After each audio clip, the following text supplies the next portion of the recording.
الله الرحمن الرحيم الحمد لله رب العالمين والصلاة والسلام على سيد المرسلين وعلى آله وأصحابه أجمعين أما بعد فأعوذ بالله من الشيطان الرجيم بسم الله الرحمن الرحيم إذا جاء نصر الله والفتح ورأيت الناس يدخلون في دين الله أفواجا فسبح بحمد ربك واستغفره إنه كان توابا صدق اللہ العظیم۔ محترم بزرگوں اور دوستوں،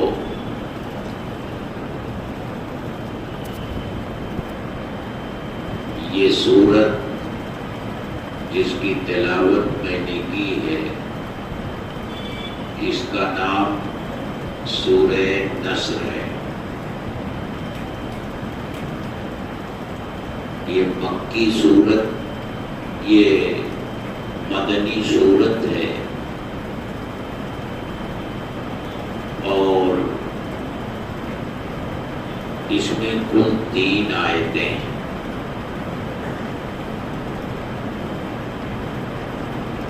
تین آیتوں پر مشتمل قرآن کریم میں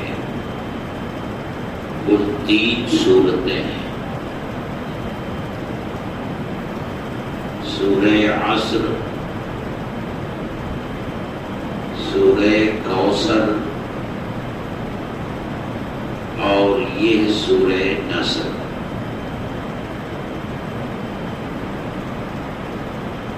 پہلی 2 سورتیں یعنی سورہ عصر اور سورہ کوثر یہ مکی صورتیں اور یہ مدنی صورت ہے۔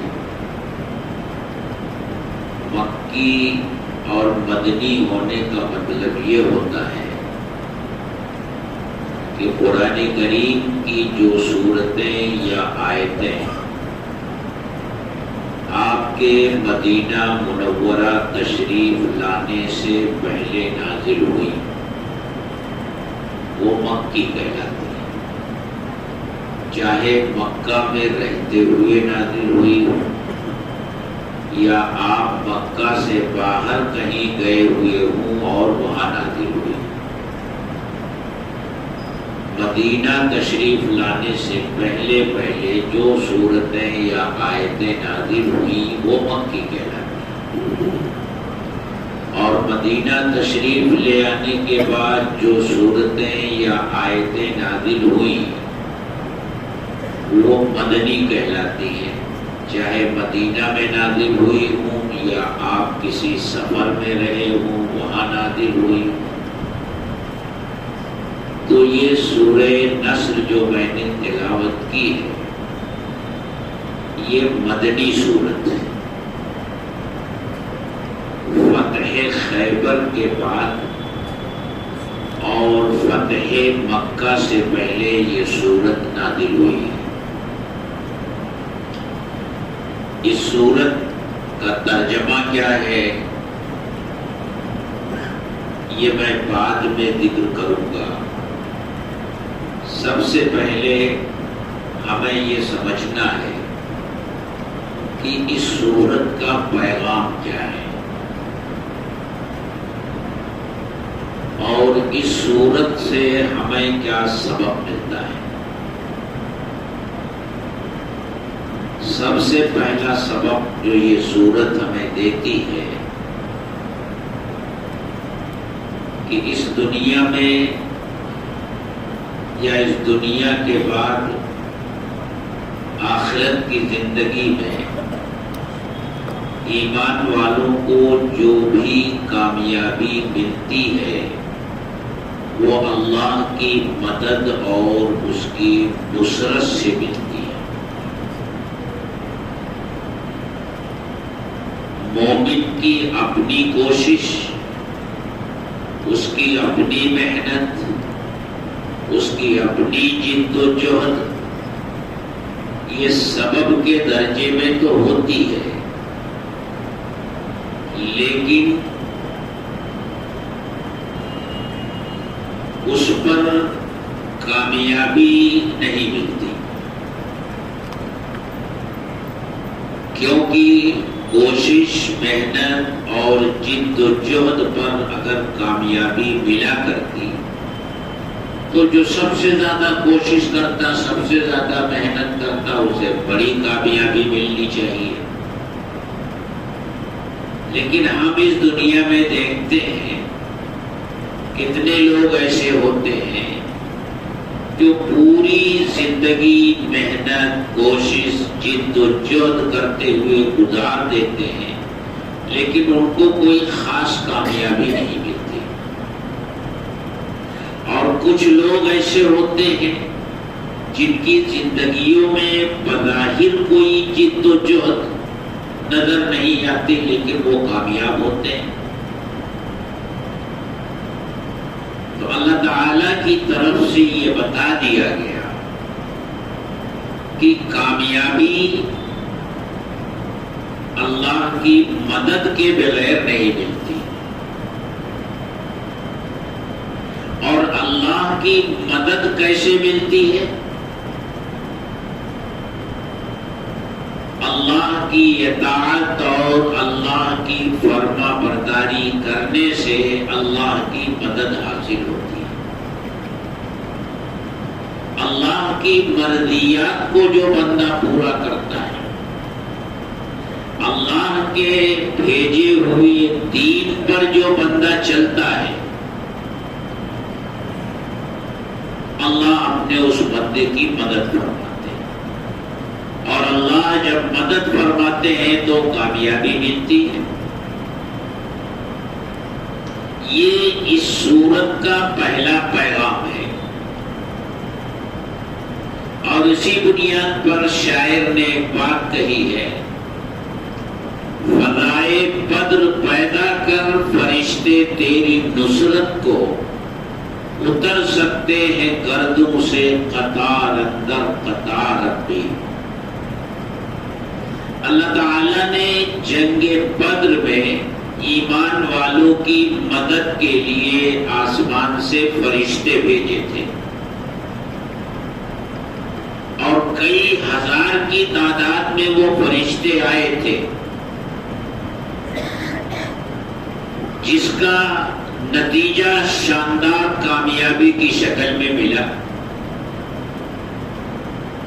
تعداد ایمان والوں کی تھوڑی تھی، صرف 313 تھے، یا 314 یا 317، زیادہ مشہور ہے کہ 313 تھے، اور سامان جنگ بھی کچھ نہیں تھا۔ پوری تیاری کے ساتھ یہ جنگ کے لیے نکلے بھی نہیں تھے۔ یہ تو ابو سفیان ایک تجارتی قافلہ لے کر ملک شام گئے تھے۔ اللہ کے رسول صلی اللہ علیہ وسلم اس تجارتی قافلے کی واپسی پر اس کو روک لینا چاہتے تھے، کیونکہ مکہ والے جنگ کی پوری تیاری میں تھے، اور یہ قافلہ جو ملک شام گیا تھا تجارتی،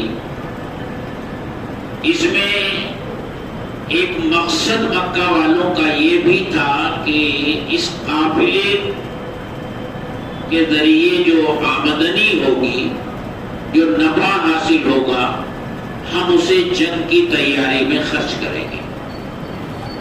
بہت بڑا قافلہ تھا، 1000 اونٹ تھے، اور ان 1000 اونٹوں پر جو سامان تجارت تھا اس کی مالیت 50,000 دینار کی تھی، اور 50,000 دینار یہ سونے کے سکے ہوتے ہیں، دینار سونے کا سکہ ہوتا تھا، 50,000 دینار میں جو سونا ہوتا تھا اس کا وزن لکھا ہے مورخین نے 262 کلو سونا، 262 کلو سونے کا وزن ہوتا ہے 50,000 دینار کا۔ اتنا بڑا قافلہ ابو سفیان لے کر گئے تھے، اور اس پورے قافلے کی حفاظت کے لیے صرف 40 آدمی لے کر گئے تھے۔ 1000 اونٹ تھے اور 40 آدمی لے کر گئے تھے وہ،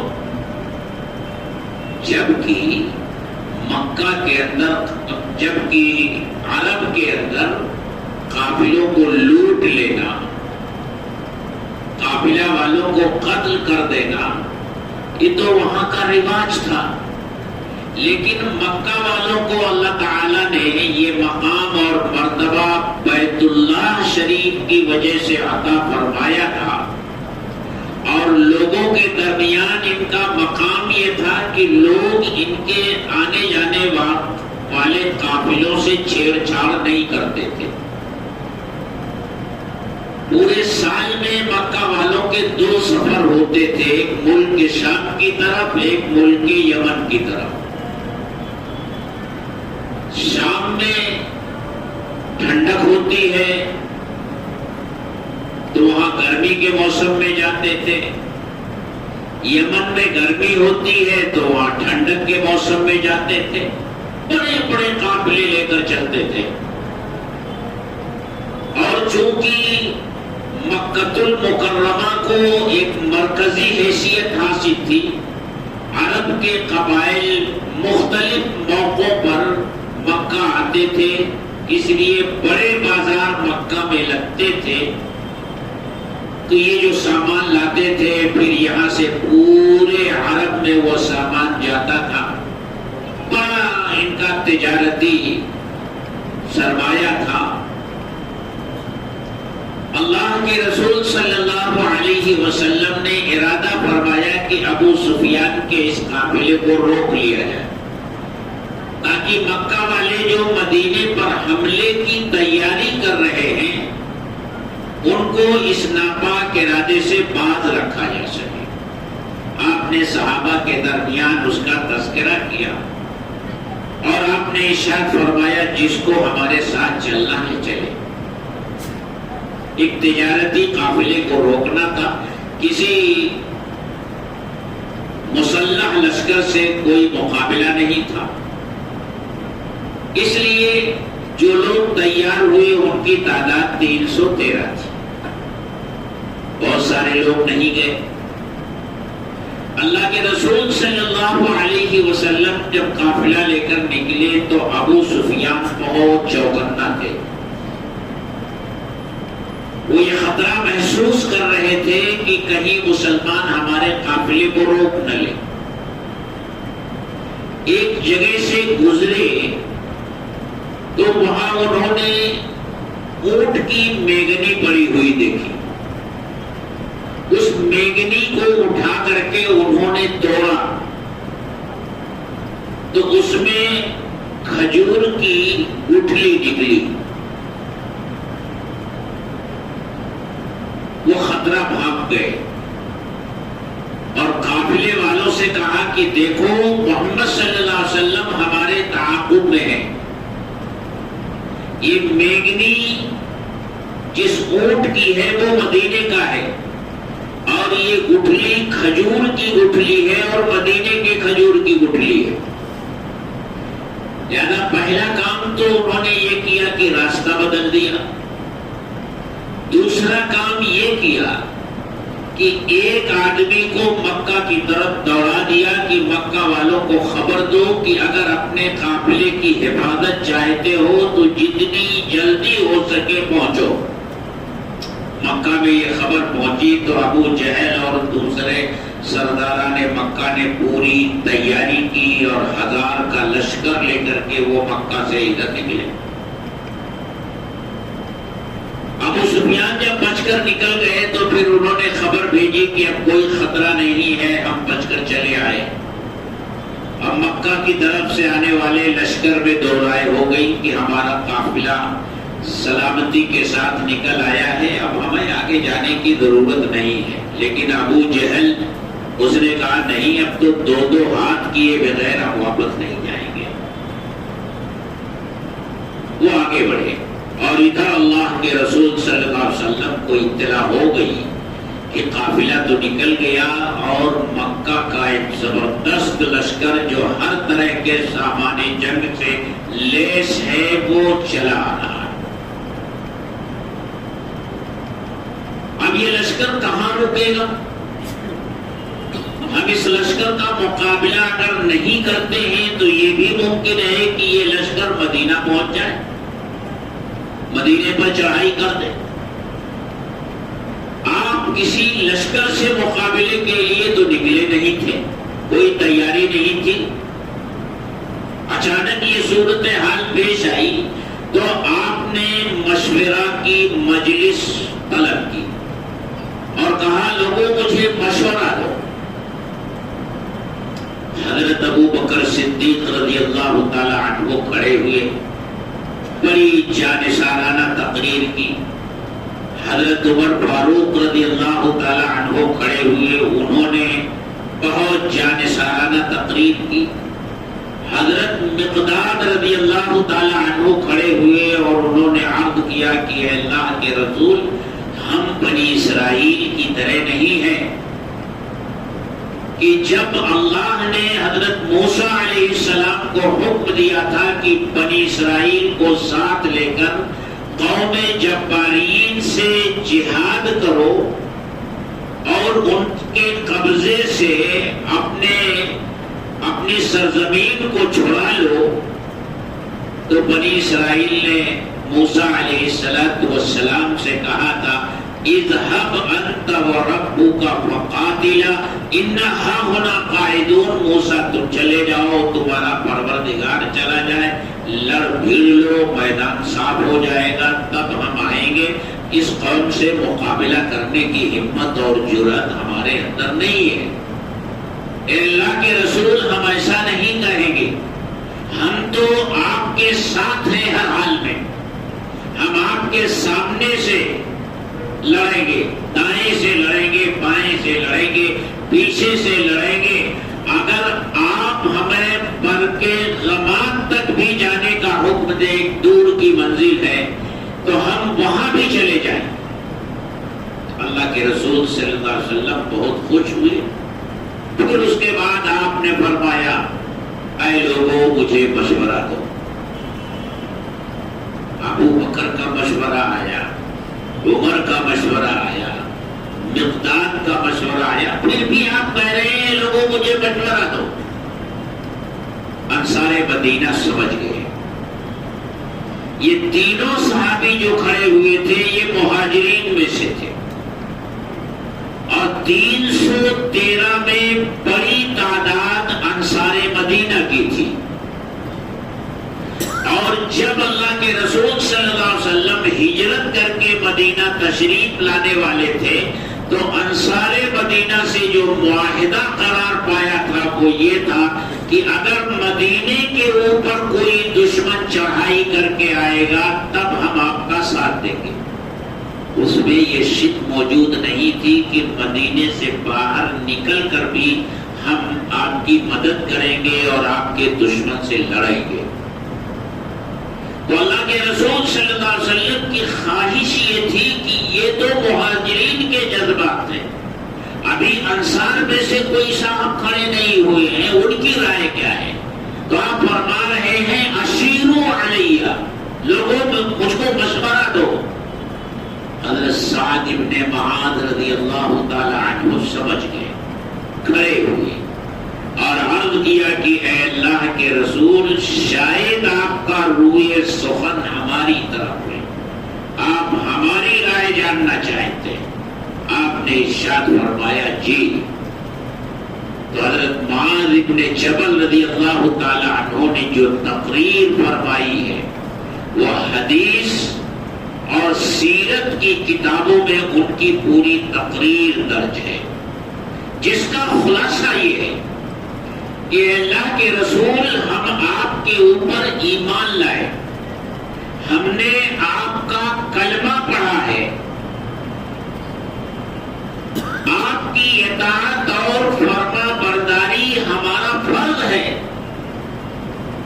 اے اللہ کے رسول، آپ اگر ہمیں سمندر میں چھلانگ لگانے کا حکم دے دیں تو ہم سمندر میں چھلانگ لگا دیں گے، اور ہم تو یہ سمجھتے ہیں کہ جو مال ہمارے پاس ہے اس میں آپ کو اختیار ہے، جتنا چاہے لے لیں، جتنا چاہے چھوڑ دیں، اور ہمارا ذہن تو یہ ہے کہ جو مال آپ ہم سے لے لیں گے وہ مال ہمارے نزدیک بہتر ہے اس مال سے جو آپ ہمارے پاس چھوڑ دیں گے۔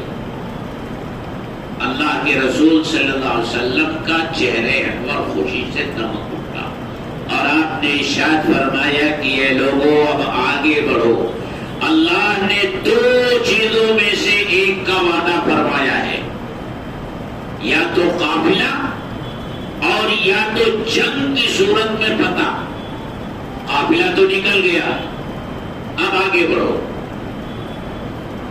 تو جو شعر میں نے کہا آپ کے سامنے پڑھا ہے، فضائے بدر پیدا کر، یعنی بدر کے موقع پر جو صورتحال پیش آئی تھی، اور اس صورتحال میں مہاجرین اور انصار نے جن جذبات کا اظہار کیا تھا، اسلام کے اوپر مر مٹنے کا اظہار کیا تھا، کہتے ہیں وہ ماحول پیدا کیجئے، پھر کیا ہوگا؟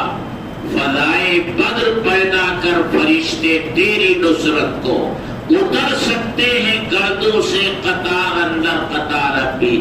فرشتے کتنے آئے تھے؟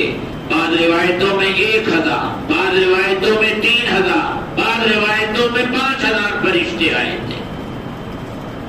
اسے معلوم ہوا کہ اگر ایمان والا بندہ فرما برداری اور اطاعت کی زندگی گزارے، اللہ کی مرضیات پر چلے، نافرمانیوں سے بچے، گناہ سے بچے، تو اللہ کی مدد شامل حال رہتی ہے، اور اللہ کی مدد کے بغیر کوئی کامیابی نہیں ملتی۔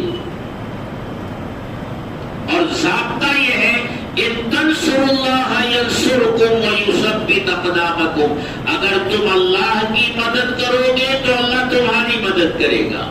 اللہ کی مدد کرنے کا مطلب یعنی اگر تم اللہ کے دین کی مدد کرو گے تو اللہ تمہاری مدد کرے گا۔ اور حضرت محمد صلی اللہ علیہ وسلم کی زندگی میں بارہا ایسا ہوا۔ بدر میں تو یہ ہوا، احد میں کیا ہوا؟ مسلمان جیتی ہوئی جنگ ہار گیا۔ کیوں؟ اور صرف ہارا نہیں، بڑے صدمے پہنچے۔ خود اللہ کے رسول صلی اللہ علیہ وسلم زخمی ہوئے، آپ کے دندان مبارک شہید ہوئے، 70 صحابہ کرام کی شہادت ہوئی۔ مدینے کا کوئی گھر نہیں بچا جس گھر میں شہادت نہ ہوئی۔ اور وہ کیوں ہوا؟ اس موقع پر بھی مکہ سے آنے والے سردار اور مکہ سے آنے والے لشکر کی تعداد زیادہ تھی، مسلمان کم تھے۔ لیکن جب جنگ شروع ہوئی تو مکہ سے آنے والا لشکر بھاگ رہا تھا، مسلمان جیت گیا، میدان جنگ خالی ہو گیا۔ مسلمان مال غنیمت اکٹھا کرنے لگے، جو سامان چھوڑ کر وہ بھاگے تھے۔ اللہ کے رسول صلی اللہ علیہ وسلم نے 50 صحابہ کرام کو ایک پہاڑی کے اوپر کھڑا کیا۔ اس جو حضرات وہاں گئے ہیں انہوں نے دیکھا ہے کہ اس پہاڑی کے کنارے ایک نشیبی نالے کی شکل ہے، وہاں سے یہ پورا خطرہ تھا کہ مکہ سے آنے والے لشکر نے اگر اس نالے کے راستے سے پیچھے سے آ کر مسلمانوں پر حملہ کر دیا اور آگے سے بھی حملہ ہو گیا تو یہ لشکر پھنس جائے گا. تو ایک ٹیکری جیسی ہے، چھوٹی سی پہاڑی ہے جسے جبل رومات کہا جاتا ہے. اس پر چڑھ کر کے آدمی اس نشیب سے جو راستہ جو نالے کی شکل کا ہے اس پر نظر رہتی ہے. اللہ کے رسول صلی اللہ علیہ وسلم نے 50 صحابہ کرام کو جو تیر انداز تھے اس پر مقرر فرما دیا کہ دیکھو ادھر سے کوئی آنے نہ پائے. ہم جنگ جیتیں یا ہاریں تم اپنی جگہ سے ہرگز مت ہٹنا. سخت تاکیدی حکم دیا. خالد بن ولید رضی اللہ تعالی عنہ جو جنگجو تھے، مہارت رکھتے تھے، پہلے سے ہی انہوں نے پورے میدان کا جائزہ لے رکھا تھا. ان کی نظر اس پر تھی کہ اس پیچھے سے چکر کاٹ کر مسلمانوں کے اوپر حملہ کیا جا سکتا تھا. لیکن اللہ کے رسول صلی اللہ علیہ وسلم کی جنگی بصارت آپ نے پہلے سے اس کی پیش بندی فرما دی تھی.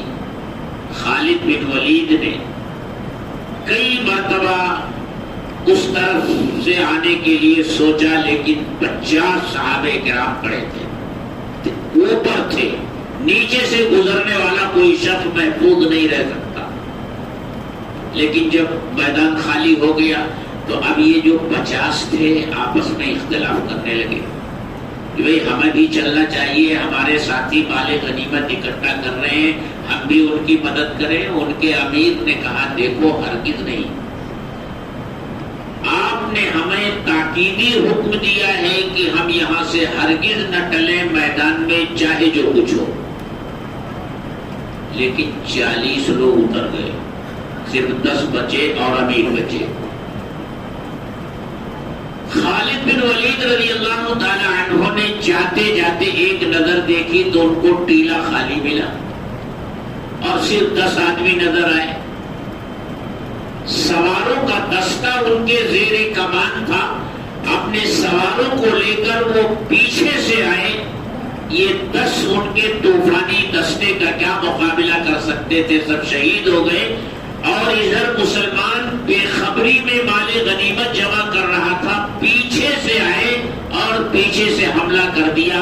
اور سب سے پہلے ان کے سامنے اللہ کے رسول صلی اللہ علیہ وسلم آئے اور آگے سے بھاگا ہوا لشکر پلٹ آیا. مسلمان چکی کے 2 پاتوں کے درمیان گویا پس گئے. یہ صورتحال پیدا. غور کرو کیوں پیدا ہوئی. وہ 50 صحابہ کرام جو ٹیلے پر اللہ کے رسول نے مقرر فرمائے تھے انہوں نے اپنی جگہ چھوڑ دی تاکیدی حکم کے باوجود. تو اللہ نے صحابہ کو سبق دیا اور صحابہ کے ذریعے قیامت تک آنے والی پوری امت کو سبق دیا کہ اس دنیا میں تمہیں کامیابی مل سکتی ہے اللہ اور اس کے رسول کے حکم کو ماننے کی بنیاد پر. نافرمانی کرو گے، حکم عدولی کرو گے، راستے سے ہٹو گے تو جیتی ہوئی جنگ بھی تم ہار جاؤ گے اور بڑے صدمات تمہیں پہنچیں گے. 70 صحابہ کرام شہید ہوئے. سید الشہداء حضرت حمزہ رضی اللہ تعالی عنہ کی شہادت ہوئی. مصعب بن عمیر کی شہادت ہوئی.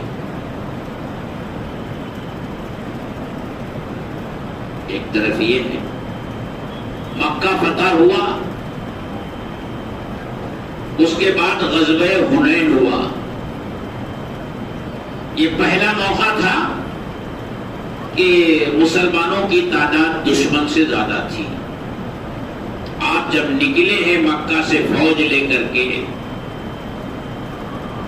تو بعض لوگوں کے زبان پر یہ بات آ گئی آج تو ہماری تعداد بہت ہے، مطلب یہ کہ جب کم تعداد ہوتے ہوئے ہم نے جنگیں جیتی ہیں تو آج تو تعداد بہت ہے۔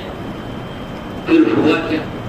یہ لشکر گزر رہا ہے ایک پہاڑی درے سے، دونوں طرف پہاڑ ہے، بیچ میں راستہ ہے، اور دشمن نے پہلے سے وہاں اپنے تیر اندازوں کو چھپا رکھا ہے۔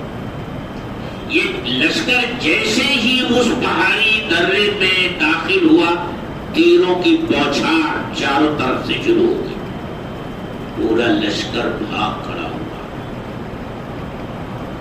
پورا لشکر بھاگ کھڑا ہوا، میدان میں صرف آپ رہ گئے اور آپ کے ساتھ دو ایک صحابہ کرام رہ گئے۔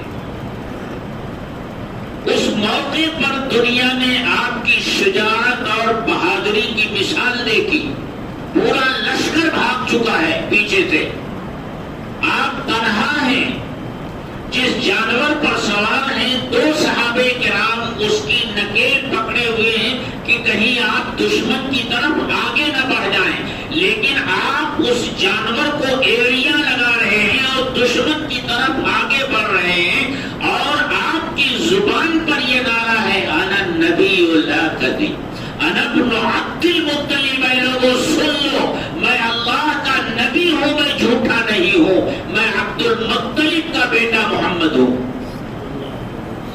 پھر آپ نے کہا عباس آواز دو ان لوگوں کو جنہوں نے حدیبیہ کے مقام پر میرے ہاتھ پر مرنے اور جینے کی بیعت کی تھی، عباس آواز دو مہاجرین کو، عباس آواز دو انصار کو۔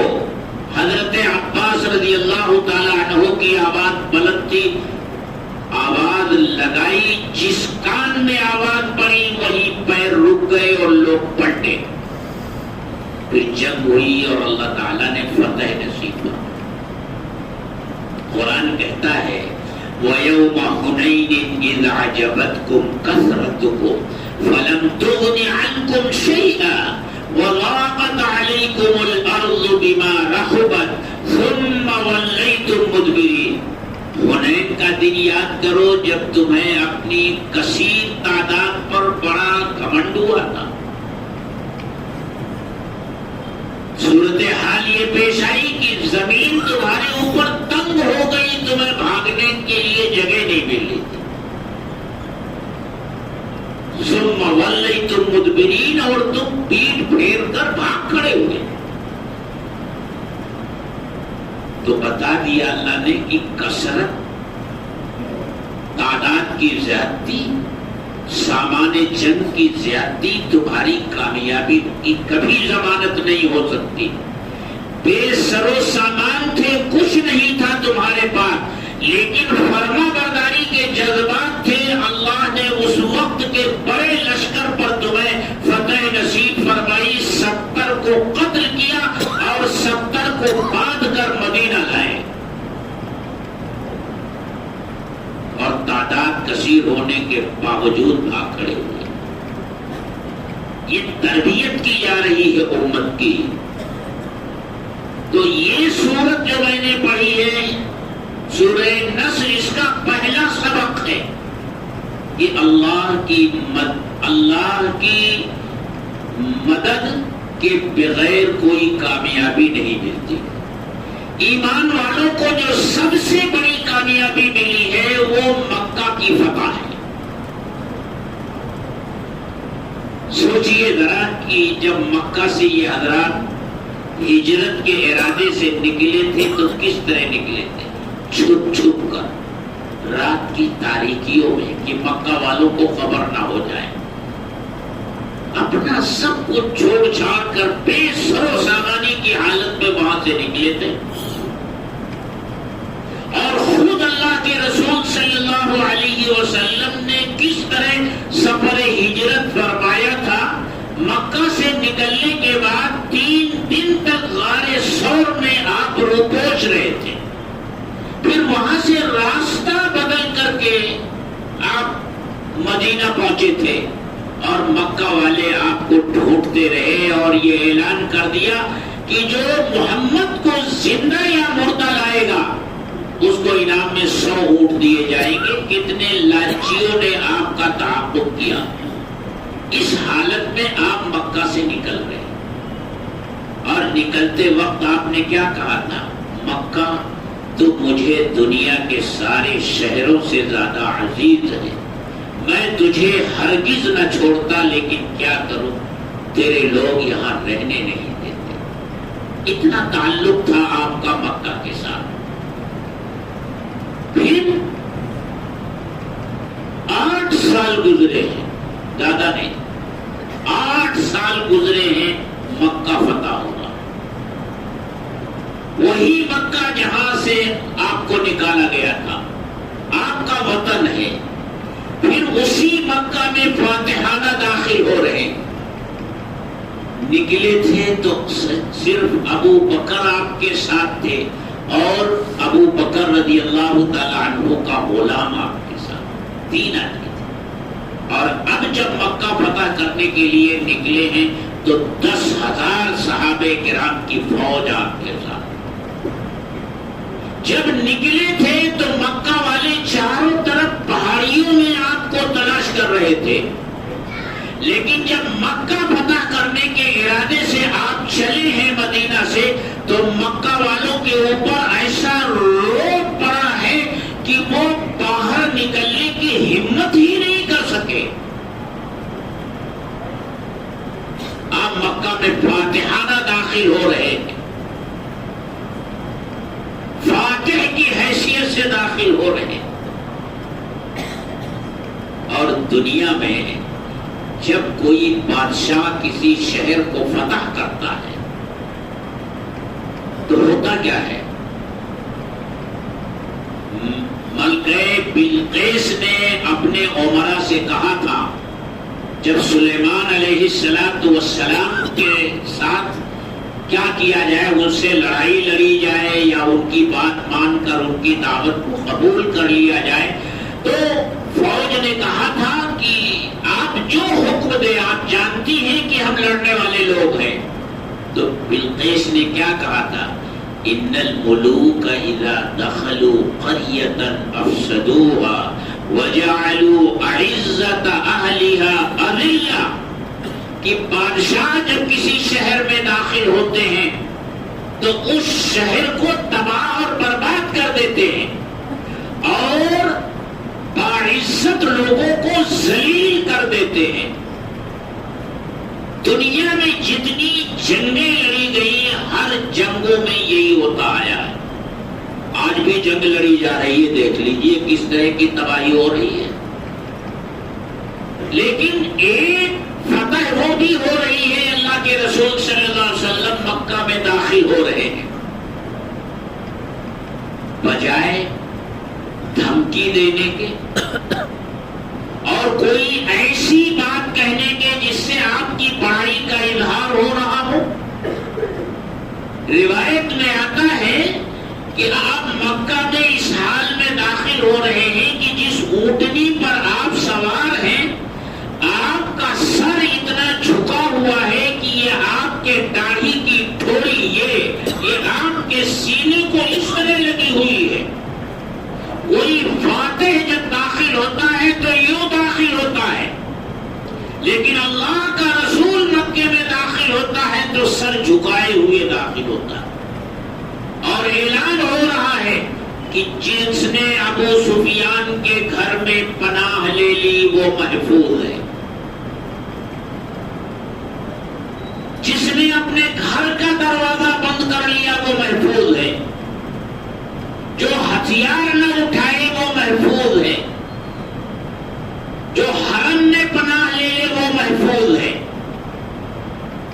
چند ایک اوباشوں کو چھوڑ کر جنہوں نے خالد بن ولید رضی اللہ تعالیٰ عنہ جس طرف سے آ رہے تھے، مسلمان ہو چکے تھے، اس وقت ایمان لا چکے تھے، ان کا راستہ روکنے کی کوشش کی تو وہ چند ایک مارے گئے، ورنہ مکہ پورے سکون کے ساتھ فتح ہو گیا.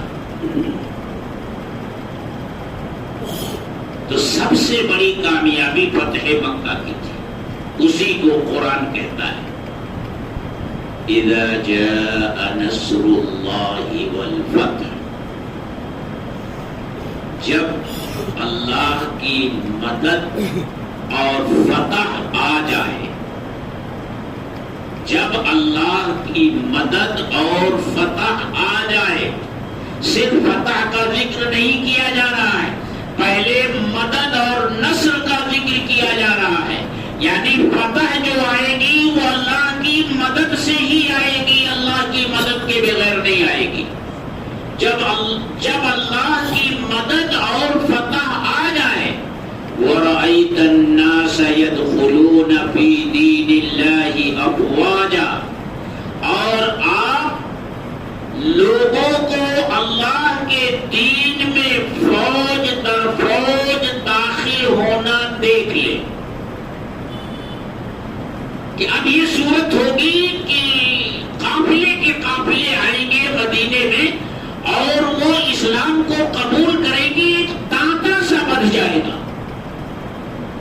مکہ فتح ہوگا، آپ وہ دیکھ لیں، اور عرب کے مختلف قبائل وفود کی شکل میں مدینہ کا رخ کریں گے، اور قبیلے کے قبیلے آپ کے ہاتھ پر ایمان لائیں گے جب آپ یہ دیکھ لیں یہ منظر. تو اب آپ کیا کیجئے، فَسَبِّحْ بِحَمْدِ رَبِّكَ وَاسْتَغْفِرْ، اللہ کی تسبیح کیجئے، اللہ کی تحمید کیجئے، اللہ کی پاکی بیان کیجئے اور اللہ کی تعریف کیجئے. اور کیا کیجئے، وَاسْتَغْفِرْ، استغفار کیجئے. دو کام دیے گئے. جب کامیابی مل جائے تو آپ کو یہ دو کام کرنے ہیں، فَسَبِّحْ بِحَمْدِ رَبِّكَ وَاسْتَغْفِرْ، اللہ کی تسبیح اور اس کی تحمید کیجئے. پہلا کام، یعنی جو کامیابی ملی ہے اس پر اللہ کا شکر ادا کیجئے. یہ ہرگز مت سمجھیے کہ یہ کامیابی آپ کو زور بازو سے ملی ہے، اپنی طاقت سے ملی ہے، بلکہ اس پر اللہ کا شکر ادا کیجئے، اللہ کی پاکی بیان کیجئے، اللہ کی تحمید کیجئے، الحمدللہ کہیے، سبحان اللہ کہیے. اور دوسرا کام، واستغفروا، استغفار کیجئے. اب آپ غور کیجئے، استغفار کا حکم کس کو دیا جا رہا ہے؟ اللہ کے نبی، آخری نبی، جنہوں نے اپنی پوری زندگی اللہ کے دین کے لیے گزاری ہے. مکی زندگی کس طرح گزاری، مدنی زندگی کس طرح گزاری، اور کس طرح کی مشقتیں اٹھائی ہیں، کس طرح کے مظالم سہے ہیں، کس طرح کی تکلیفیں سہی ہیں، ان کے بارے میں سوچا بھی نہیں جا سکتا کہ ان کی طرف سے کوئی غلطی ہوئی، کیونکہ نبی تو معصوم ہوتا ہے.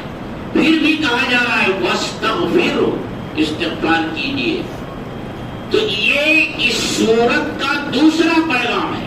پہلا پیغام تو یہ ہے کہ اے ایمان والو، یہ سمجھ لو کوئی کامیابی اللہ کی مدد کے بغیر نہیں ملتی، اور اللہ کی مدد اللہ کی فرما برداری سے ملتی ہے، نافرمانی سے نہیں ملتی. نمازیں نہ پڑھو، روزے مت رکھو، تراویح مت پڑھو، اور کوئی وقت آ جائے تو کہو کہ بھئی آسمان سے فرشتے ہماری مدد کے لیے کیوں نہیں آ رہے، ہماری مسجدوں پر حملے ہو رہے ہیں، اللہ کی طرف سے مدد کیوں نہیں آ رہی ہے. مسجدوں کو ویران ہم کریں، مسجدوں کو غیر آباد ہم کریں. روزے جو اللہ کی ایک بڑی نعمت ہے، یہ مبارک اور مقدس مہینہ آیا، آج اس کا آخری دن ہے، وہ کس طرح ہم نے گزارا، کیا کچھ کیا اس میں، کتنے لوگوں نے روزے رکھے اور کتنے لوگوں نے روزے نہیں رکھے. روزہ رکھنے والوں کی تعداد زیادہ ہے یا نہ رکھنے والوں کی تعداد زیادہ ہے؟ اس صورتحال میں ہم اللہ کی مدد کے امیدوار ہوں. فضائے بدر پیدا کر فرشتے تیری نصرت کو اتر سکتے ہیں گردوں سے قطار اندر قطار. ایک پیغام یہ ہے. دوسرا یہ کہ جب کوئی کامیابی اللہ کی طرف سے مل جائے تو پھر اللہ کا شکر ادا کیجیے. مغرور مت ہوئیے اس کامیابی میں. یہ سمجھیے کہ یہ اللہ کی توفیق سے ہی یہ کچھ ہوا ہے. اس عادت پر زور بازو نیز دانا بخشت خدائے بخشندہ. اللہ نے یہ دیا ہے, اللہ کا فضل ہے, اللہ کا کرم ہے. اور اس کے ساتھ پھر یہ بھی کہیے کہ اللہ تو نے مجھے یہ توفیق دی, اور جس عمل کی تو نے مجھے توفیق دی اس کا جو حق تھا میں وہ حق ادا نہیں کر سکا. اے اللہ تو نے رمضان کا مہینہ عطا کیا, روزے رکھنے کی توفیق دی, تراویح پڑھنے کی توفیق دی, تلاوت کی توفیق دی, ذکر اذکار تسبیحات کی توفیق دی, اعتکاف میں بیٹھنے کی توفیق دی, لیکن اے اللہ جو حق تھا وہ ادا نہ ہوا. میں بندہ ہوں, قصوروار ہوں, مجھ سے کوتاہی ہوئی, اے اللہ معاف فرما دے. یہ دو کام. تو اس صورت میں یہ دو پیغام دیے گئے. ایک مرتبہ پھر ترجمہ کیجیے. اذا جاء نصر اللہ والفتح, جب اللہ کی مدد اور فتح آ جائے. وَرَأَيْتَ النَّاسَ يَدْخُلُونَ فِي دِينِ اللَّهِ أَفْوَاجًا, اور آپ لوگوں کو اللہ کے دین میں فوج در فوج داخل ہونا دیکھ لیں. روایات میں آتا ہے کہ فتح مکہ کے بعد اور اس سے کچھ پہلے, صلح حدیبیہ کے بعد اور فتح مکہ کے بعد آپ کے پاس 70 وفود آئے. باقاعدہ علماء نے کتابیں لکھی ہیں. پورا پورا قبیلہ, پورا پورا خاندان. ایسے ایسے وقت بھی جس میں ایک وقت کئی 100 آدمی ہوتے تھے. یہی تو وجہ ہے نا کہ مکہ فتح کرنے کے لیے نکلے ہیں تو 10,000, اور 2 سال کے بعد جب حج کے لیے آپ نکلے ہیں تو 1,24,000 صحابہ کرام آپ کے ساتھ تھے. کم و بیش یہ تعداد اتنی تیزی کے ساتھ بڑھی ہے. تو جب آپ لوگوں کو اللہ کے دین میں فوج در فوج ہونا, داخل ہونا دیکھ لیں, فَسَبِّحْ بِحَمْدِ رَبِّكَ وَاسْتَغْفِرْهُ, تو آپ اپنے رب کی تسبیح اور تحمید کیجئے, یعنی سبحان اللہ کہیے, الحمدللہ کہیے. اور بندہ ایک بزرگ نے حضرت ابو بکر صدیق رضی اللہ تعالی عنہ کا ایک قول نقل کیا ہے کہ جب بندہ نماز پڑھتا ہے اور نماز پڑھنے کے بعد وہ کہتا ہے سبحان اللہ, استغفر اللہ, تو شیطان کہتا ہے اس نے میری کمر توڑ دی, اس نے میری کمر توڑ دی. کیسے؟ شیطان انسان کو جو بہکاتا ہے نا, تو پہلا حربہ اس کا یہ ہے کہ وہ انسان کو ناشکرا بناتا. تو جب اس نے کہہ دیا الحمدللہ, تو گویا اس نے ناشکری نہیں کی, شیطان کا ایک وار بیکار کر دیا.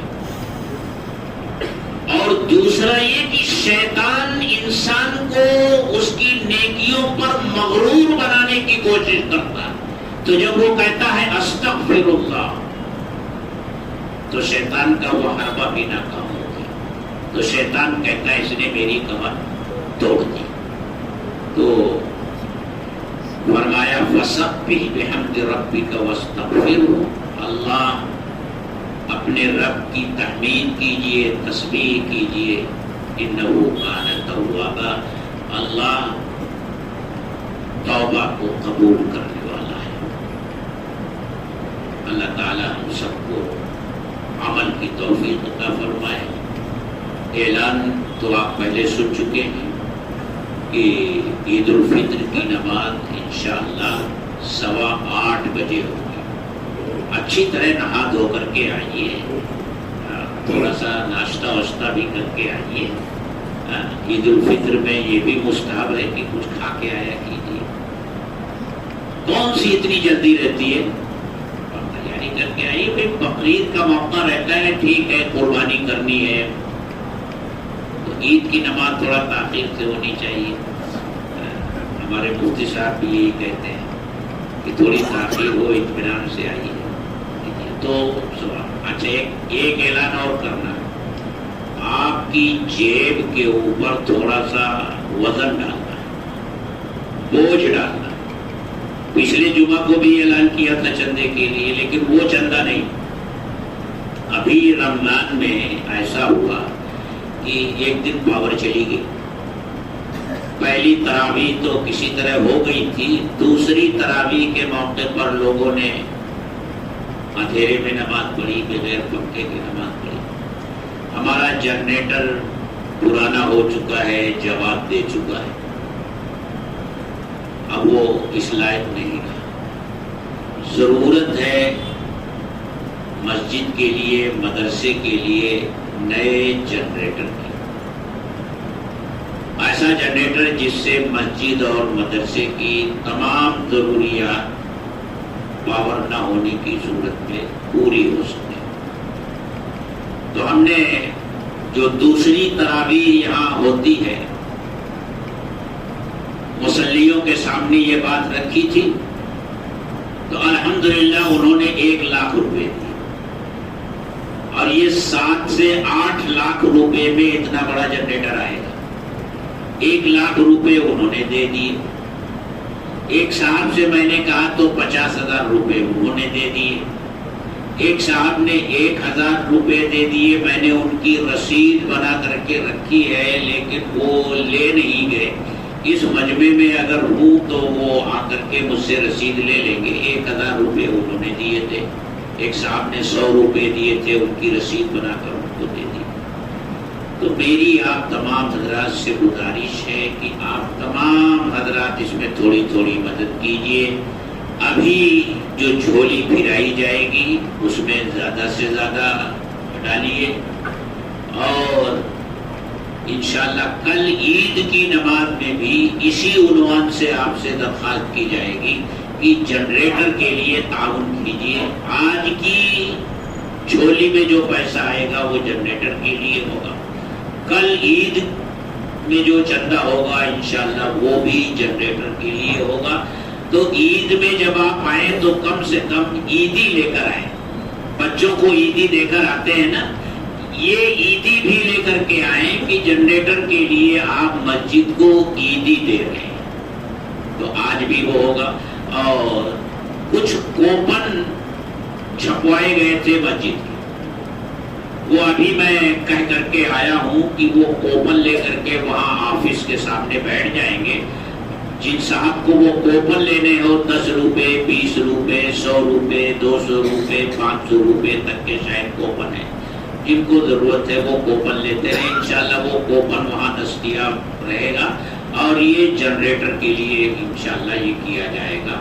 اللہ تعالی ہم سب کو اس کی توفیق دے. وآخر دعوانا